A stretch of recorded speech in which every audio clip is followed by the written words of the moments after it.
હોય અને તમે અનેક જગ્યાએ દર્શન કરવા માટે જાઓ, કોઈ પણ જગ્યાએ તમે મંદિરમાં જાઓ, કોઈ પણ જગ્યાએ તમે તીર્થ કરવા માટે જાઓ,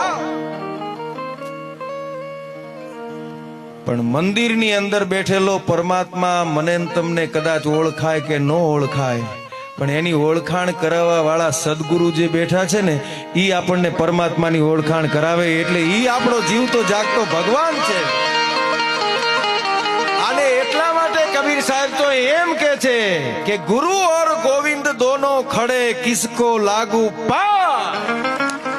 એક વાર મારી નજરની સામે મારો પરમાત્મા, અખિલ બ્રહ્માંડનો માલિક પરિબ્રહ્મ પરમાત્મા ભગવાન પોતે આવે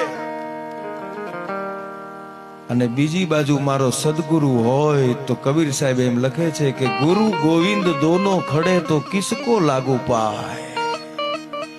ગુરુ અને ગોવિંદ બે હોય તો મારે કોને પગે લાગવા? તો કબીર સાહેબ એમ કે છે કે બલિહારી ગુરુ આપકી, કે તમે ગોવિંદ દિયો બતાય, પહેલા હું મારા ગુરુને પગે લાગુ, કારણ કે એને ગોવિંદ